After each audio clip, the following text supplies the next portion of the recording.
Selama beberapa tahun terakhir, hidup minimalis, minimalism, atau gaya hidup sederhana bersemi-semi dan juga menjadi trending topik yang sering dibicarakan oleh para konten kreator dan juga beberapa penulis. Sebut saja seperti Matt D'Avella, Marie Kondo, Fumio Sasaki, dan banyak lagi.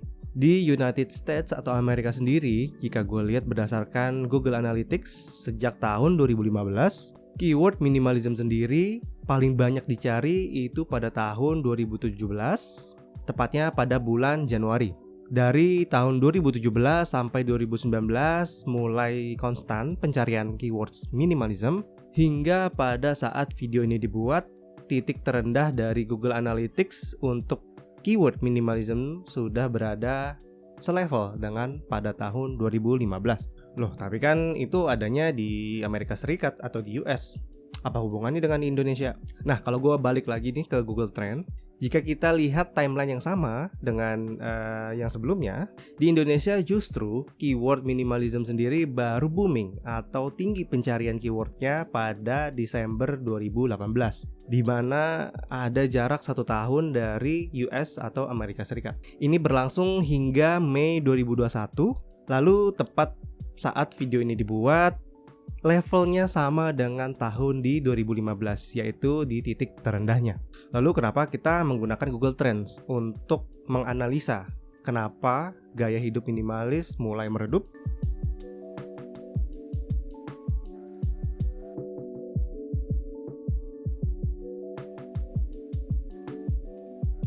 Pada masih inget dengan hype sepeda Brompton? Masih pada inget kan gimana nge-hype-nya sepeda dari London itu yang kalau sampai Indonesia sendiri harganya bisa sampai 50 jutaan. Yang tadinya nggak pernah naik sepeda, tahu-tahu semuanya update pada naik sepeda. Nah, pada saat si sepeda Brompton ini nge-hype, artis, YouTuber, content creator, public figure, sampai teman-teman di circle kita mendadak update-nya tuh sepedahan semua. Nah, tapi kan itu dulu pada saat nge-hype. Kalau gue tanya sekarang itu gimana? Perlahan hype dan juga demand atau permintaan untuk sepeda Brompton mulai menurun. Bahkan jika lo mencari, beberapa berita memberitakan bahwa harga sepeda Brompton ambruk atau anjlok. Balik lagi ke pertanyaan tadi, kenapa gue menggunakan Google Trend untuk menganalisa turunnya gaya hidup minimalism? Kita akan coba bandingkan dengan Google Trend dengan keyword Brompton. Nah, kita pakai timeline yang sama, yaitu sejak tahun 2015.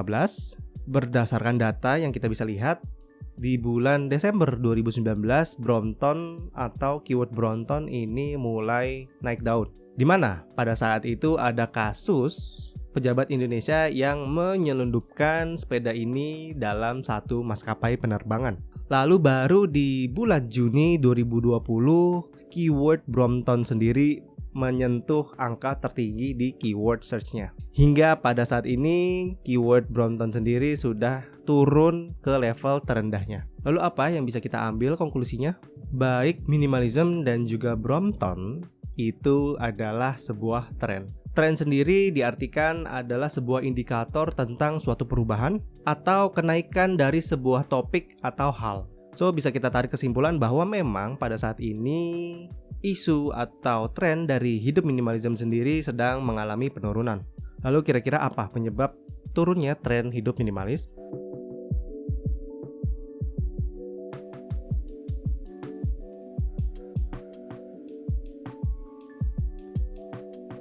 Minimalism atau gaya hidup minimalis sebenarnya cukup simpel, sangat mudah untuk dimulai oleh siapapun dan kapanpun. Ya, literally kapanpun. Tapi kata atau keyword minimalis sendiri sekarang lebih sering di-abuse atau sering digunakan oleh brand-brand yang kurang bertanggung jawab dan juga beberapa marketing untuk meningkatkan penjualan. Kan jadi agak kontradiktif ya dengan arti kata hidup minimalis sendiri. Coba nanti setelah video ini selesai, kamu search kata atau keyword minimalis. Kira-kira apa yang keluar paling banyak? Apakah ini?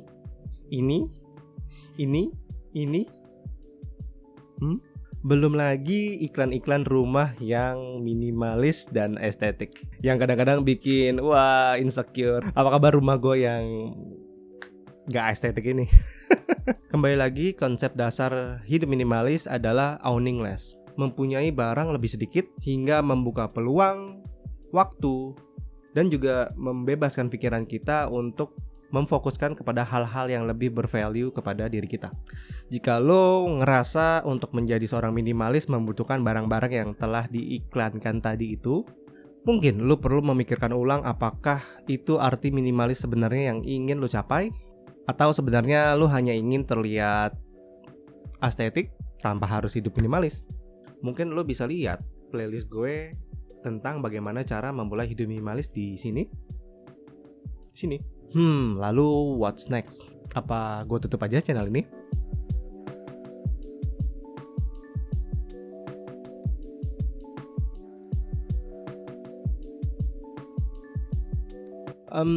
Gue putuskan untuk terus menjalankan channel ini dan tetap membicarakan tentang gaya hidup minimalis dan self-development. Why? Gue merasakan bahwa masih banyak miskonsepsi yang terjadi terhadap arti kata minimalism itu sendiri. Actually, ini juga terjadi dikarenakan memang ada dua arti kata dalam minimalism.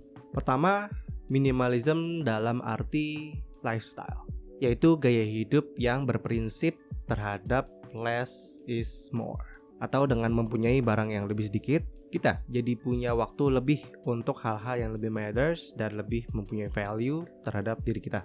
Kedua, ada perspektif kata minimalism dari sisi desain atau estetika. Memang desain minimalism itu sendiri mengusung tema yang spacious atau lapang, sehingga efek atau perspektif yang diberikan oleh desain minimalis ini menimbulkan kesan yang compact, simple, namun tetap estetiknya apik. Terus masalahnya ada di mana? Masalahnya adalah ketika lo mencari informasi tentang minimalism, seringkali porsi informasinya itu lebih banyak atau lebih condong ke desain minimalisnya. Meskipun lo udah secara spesifik nih cari minimalism lifestyle, secara thumbnail, cover, maupun gambar, maka akan lebih banyak yang tertarik dengan hal-hal yang mengandung ke estetikan. Ya yang estetik itulah ya pokoknya. Kok gue ngomongin estetik mulu ya? Emang ada yang salah sama hal yang berbau estetik? Enggak. Nope. Masalahnya miskonsepsi yang sering terjadi saat orang awam mau belajar gaya hidup minimalis, tapi mereka malah lebih banyak terekspos oleh informasi yang dalam tanda kutip mengglamorisasikan keestetikan itu. You know what I mean? Ya, ini bisa aja sih nggak sengaja dari kreatornya atau penulisnya. Tapi justru hal yang seperti ini yang gue lihat menimbulkan banyak persepsi yang salah. Seperti, gaya hidup minimalis itu nggak boleh beli ini itu. Jadi untuk jalanin hidup minimalis itu harus estetik. Oke, kalau gitu gue akan buang atau ya jual lah barang-barang gue yang ada sekarang dan gue beli sesuatu yang lebih estetik sehingga gue bisa jadi minimalis. Hidup minimalis itu harusnya bikin lo jadi orang yang lebih simple. Or sebenarnya hidup minimalis itu harusnya membuat hidup lo jauh lebih simple. Bukan malah ribet dan pusing atau bahkan mikirin gimana caranya biar jadi lebih estetik.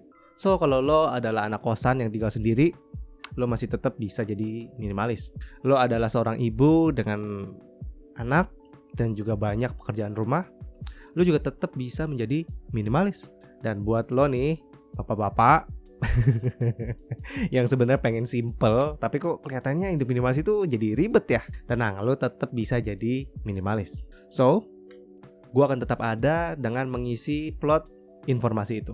Gue akan tetap berpegang bahwa hidup minimalis itu adalah mindset, lalu menjadi pola pikir dan terrefleksi dalam sikap dan decision making kita sehari-harinya. Balik lagi, nggak dosa dan manusiawi kok kalau kita suka dengan sesuatu yang lebih estetik. Tapi buat gue itu adalah bonus, bukan goal gue.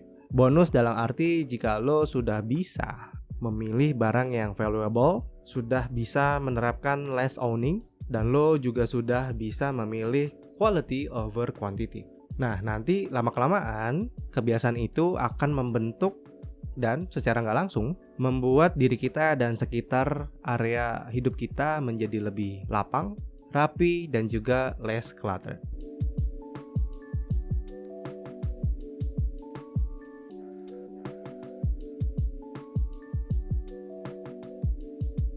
Gue dan lo udah ngobrolin nih tentang menurunnya tren dan hype dari gaya hidup minimalis itu sendiri. Is it something bad?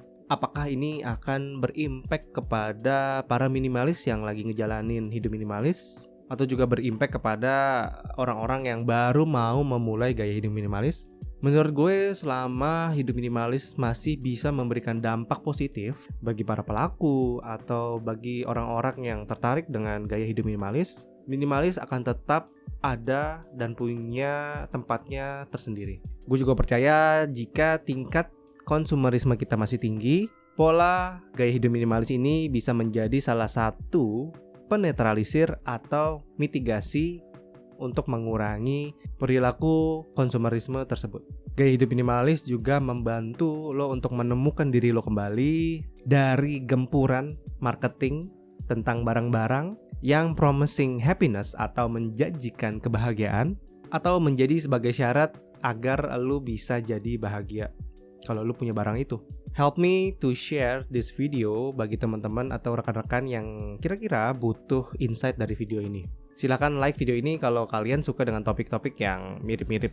Oh ya, bagi lu yang baru join di channel ini, jangan lupa subscribe dan nyalain notifikasinya agar gak ketinggalan video-video selanjutnya. Lastly, please keep in touch with me di Instagram pribadi gue @alanfadlansyah di Instagram. Well, I hope to see you soon on the next video. So, bye simple people.